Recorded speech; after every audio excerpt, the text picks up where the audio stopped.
مولاي صل وسلم دائما ابدا على اعوذ باللہ من الشیطان الرجیم، بسم اللہ الرحمن الرحیم۔ میرے واٹس ایپ پر اور میرے ویڈیوز کے نیچے بھی ایک سوال میرے کچھ ایسے بھائیوں نے پوچھا جو شاید اہل حدیث ہوں، میں نہیں اس بارے میں کہتا، کچھ ہمارے اہل سنت بھائی بھی ہیں جو اس بارے میں جاننا چاہتے ہیں اور حق بھی بنتا ہے آپ کا جاننا۔ وہ لوگ جو ایسے ولی جو وجود سے کپڑے اتار دیتے ہیں، جن کو نانگا کہا جاتا ہے، وہ ولی کیسے ہو سکتے ہیں اور وہ ایسے کیوں ہوتے ہیں؟ اگر کوئی بندہ غیر شرع ہے، بغیر نمازی ہے، تو وہ ولی اللہ نہیں ہو سکتا۔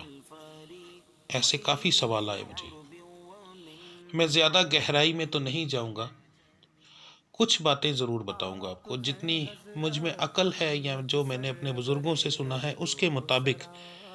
باقی آپ خود سوچئے گا، میری بات پہ نہ رہیے گا، میرا کام ہے آپ کو صرف بتانا، سوچنا آپ کا خود کام ہے۔ یہ وہ لوگ ہوتے ہیں جو دنیا داری سے تنگ ہوتے ہیں۔ ان کی دعا قبول کیوں ہوتی ہے کہ یہ کبھی اپنی ذات کے لیے کچھ نہیں مانگتے۔ تو آپ غور کیجئے گا، جو بندہ اپنی ذات کے لیے کچھ نہ مانگے، جب وہ کسی کے لیے مانگتا ہے تو اللہ کی ذات اس کی دعا کبھی رد نہیں کرتے۔ ان کی دعائیں قبول ہونے کا مطلب یہی ہوتا ہے کہ یہ دنیا داری سے، لوگوں سے، ہر چیز سے دور ہوتے ہیں۔ اب ہوتا کیا ہے کہ جب یہ لوگ دنیا سے دور ہوتے ہیں تو اللہ کی ذات ان کی دعا قبول کرنا شروع کر دیتی ہے، کیونکہ یہ اپنے لیے کسی کے لیے مانگتے ہیں۔ اب وہ جب مانگتے ہیں تو لوگ ان کے پیچھے پڑ جاتے ہیں، جیسا آج کل کا ماحول ہے، ٹھیک ہے۔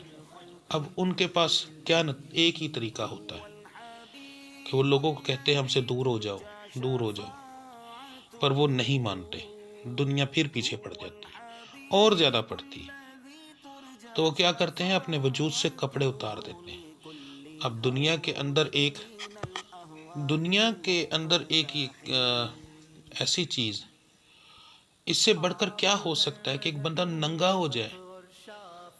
اب لوگوں کو دور کرنے کا ایک یہی طریقہ ہے کہ اپنے آپ کو ننگا کر دو، تو شاید لوگ نفرت کریں، مگر لوگ نفرت نہیں کرتے اور پیچھے بھاگتے ہیں۔ پھر وہ کیا کرتے ہیں کہ اپنے وجود پر گند لگا لیتے ہیں۔ غور کیجئے گا کہ ان کے وجود کچھ ایسے آپ کو ملیں گے جو صاف ستھرے، وہ اینڈ میں جا کر، مگر جو نئے نئے ہوں گے وہ زیادہ تر ان کے وجود پر الٹی لگی ہوگی، پخانہ تک لگا ہوگا، تو وہ اپنے وجود پر گند لگا لیتے ہیں تاکہ دنیا کو ہم سے بدبو آئے۔ یہ وہ چیزیں ہیں جس سے لوگ نفرت کرتے ہیں۔ کسی کو ننگے کو دیکھو، ہم نفرت کرتے ہیں اس سے۔ اپنے بچے کوئی گندا دیکھ رہے ہیں، مجھ سے نفرت کرتے ہیں۔ یہ وہ حرکتیں ہیں، غور کیجئے کہ ہم ایسے بچے کو صاف کرتے ہیں، اس کے پاس نہیں جاتے، تو وہ تو غیر ہوتا ہے، ٹھیک ہے۔ تو دوسرا طریقہ ان کے پاس یہ ہوتا ہے، مگر یہ بھی ایک وقت آتا ہے ناکام ہو جاتا ہے، دنیا پھر پیچھے پڑ جاتی۔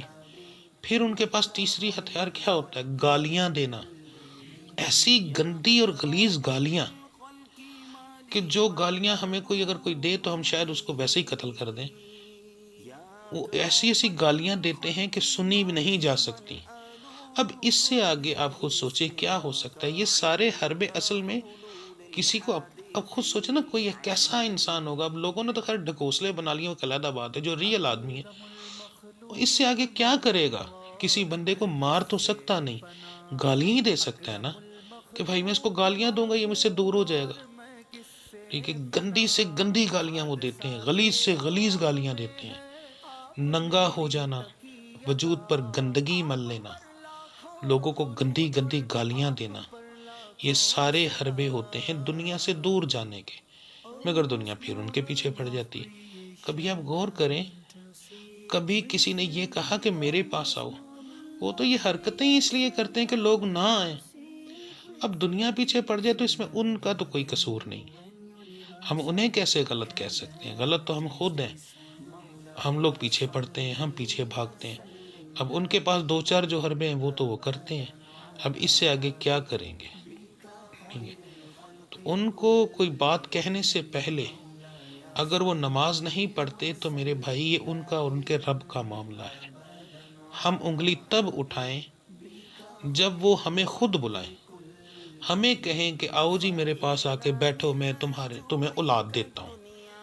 ٹھیک ہے، آؤ ہمارے پاس بیٹھو، میں تمہیں یہ کر کے دیتا ہوں. وہ تو اس ہر ایک چیز سے دور ہیں. وہ تو بلکہ ہمیں کہتے ہیں دفع ہو جاؤ، میرے نزدیک نہ آؤ. ٹھیک ہے، اب یہ ساری چیزیں قدرت کی ہیں. یہ رب العزت ہمیں ایک وسیلہ بنایا ہوا ہے کہ میں تمہیں یہ اولاد دوں گا مگر فلاں ڈاکٹر کی دوائی سے، میں تمہیں اولاد دوں گا مگر فلاں حکیم کی دوائی سے، میں تمہیں اولاد دوں گا فلاں بندے کے دم سے، میں اولاد دوں گا فلاں بندے کے پاس جاؤ وہ زبان سے لفظ نکالے گا میں دے دوں. یہ ساری کہانی میرے رب العزت کی بنائی ہوئی ہے. دینا صرف میرے اللہ کی ذات نے ہے. کیا وہ لوگ اولاد نہیں لیتے؟ جو لوگ بت پرست ہیں ان کو رزق نہیں ملتا. میرا مالک تو ان جانوروں کو بھی کھانے کو دیتا ہے جن جانوروں کے نام لینے سے زبان پالیت ہو جائے. ان جانوروں کو بھی میرا رب العزت رزق دیتا ہے. تو میرے مالک کے یہ بنائے ہوئے بہانے ہیں، یہ ایک کھیل ہے جو میرے مالک کا رچایا ہوا ہے. ان لوگوں کو کچھ کہنے سے پہلے بس ان کا طریقہ کار دیکھ لیں، ایک دفعہ خود سوچیں کہ اس سے آگے اگر وہ کچھ کر سکتے ہیں اپنے آپ سے ہم لوگوں کو، یا جو لوگ ان کے پاس جاتے ہیں ان لوگوں کو دور کرنے کے لیے، تو بھائی بتا دے ہر غیر شرع کام کرتے ہیں. ٹھیک ہے، کچھ تو ایسے ولی اللہ بھی ہیں جو دنیا سے بچنے کے لیے ناچنے والوں کے کوٹھوں پر چلے گئے. کچھ لوگ کہتے ہیں نا جی کہ فلاں ولی اللہ تھا، اگر ولی اللہ تھا تو پھر ناچنے والی کے کوٹھے پر کیوں چلا گیا. بابا بلے شاہ گئے، ایک ناچنے والی کے کوٹھے پر رہے، مقصد اپنے آپ کو سزا دینا تھا، وہ کام کرنا جو غیر شرع تھا، جو ہمارے مذہب میں نہیں تھا. اس میں رہ کر اللہ کی ذات کا عبادت کرنا بہت مشکل چیز تھی.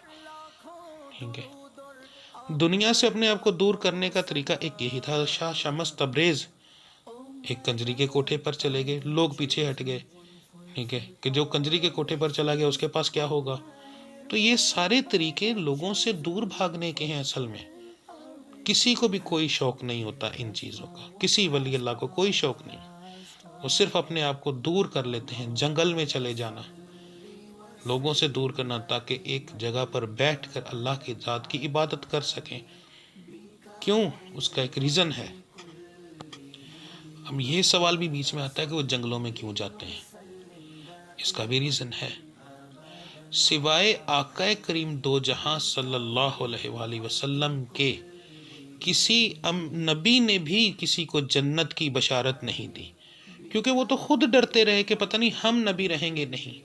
سوائے آخر الزمان نبی صلی اللہ علیہ وسلم کے کوئی بندہ جنت کی بشارت نہیں دے سکا کسی کو.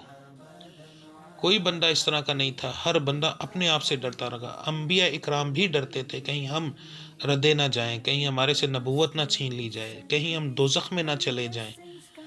ادریس علیہ السلام کا واقعہ دیکھ لیں، ہر جگہ پر ہر بندہ ڈرتا ہے. تو یہ لوگ بھی ڈرتے تھے اور اللہ کی عبادت اس لیے تنہائی میں کرنا چاہتے کہ ہر بندے نے اللہ کی ذات کو اپنے اعمال کا جواب دینا ہے، تو اپنے اعمال کے ذمہ دار ہے. ٹھیک ہے، تو اپنے اعمال کی فکر کے لیے خلوت میں جانا، اللہ کی ذات کی عبادت کرنا، یہ تمام معاملات کرنا، اس میں کوئی برائی تو نہیں. تو وہ اگر یہ ساری چیزیں کرتے ہیں میرے بھائی اور بہنوں، تو وہ صرف دنیا سے جان چھڑانے کے لیے کرتے ہیں. حقیقت میں کسی کو بھی شوق نہیں ہوتا، ٹھیک ہے، کہ ایسی کوئی حرکت کرے. باقی آپ سمجھدار ہیں، مجھے جتنا تھوڑا بہت علم تھا میں نے بتا دیا. کچھ آپ خود سوچ لیں اور اپنے دل سے ایسی بات نکال دیں، کیونکہ وہ نہ تو ایسا چاہتے تھے نہ ایسا کرتے تھے. ٹھیک ہے، باقی ایک اور بات بتا دوں، کچھ کرامات ان کی ہیں اور کچھ کرامات فرضی ہیں جو لوگوں نے بنا لی ہیں، اس میں ان کا کوئی قصور نہیں ہے. دربار پر جا کر سجدہ کرنا، انہوں نے نہیں کہا بھائی کہ میرے دربار پر سجدہ کرو، لوگ جا کر کرتے ہیں، وہ ان کی جہالت ہے. ٹھیک ہے، دربار کو جا کر چومنا یہ ان کی محبت ہے. جیسے ایک مرد کو عورت اور عورت کو مرد پر اگر پیار آتا ہے تو اپنے پیار کو ظاہر کیسے کرتا ہے؟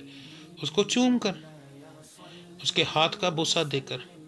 ہمیں اپنے پیر پر اگر پیار آتا ہے ہم اس کے ہاتھ کا بوسہ دیتے ہیں، ٹھیک ہے۔ کسی ولی اللہ پر جب پیار آتا ہے تو ہم اس کے دربار شریف کا بوسہ کرتے ہیں۔ یہ کوئی شرک تو نہیں، یہ تو ہماری محبت ہے۔ محبت میں چومنے کا کوئی شرک نہیں ہو جاتا، ٹھیک ہے۔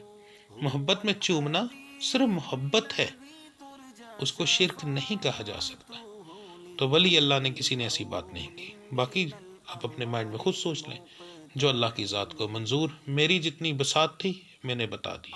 اگر اس بارے میں کوئی سوال ہو تو ضرور کیجئے گا، میں انشاءاللہ تعالیٰ وہ کلیئر کرنے کی کوشش کروں گا۔ اللہ آپ سب کا حامی و ناصر۔ میرا رب العزت پنجتن پاک کے صدقے میں آپ کی تمام پریشانیاں دور فرمائے۔ رب العزت آپ کے گھریلو معاملات بہترین فرما دے۔ رب العزت آقا کریم دو صلی اللہ علیہ وسلم کے صدقے میں آپ کو مدینہ منورہ کی زیارت، خانہ کعبہ کی زیارت عطا فرمائے۔ رب العزت اپنی محبت آپ کو عطا فرمائے۔ اپنا سب خیال رکھیے گا۔ اللہ آپ سب کا حامی و ناصر۔ السلام علیکم ورحمۃ اللہ وبرکاتہ۔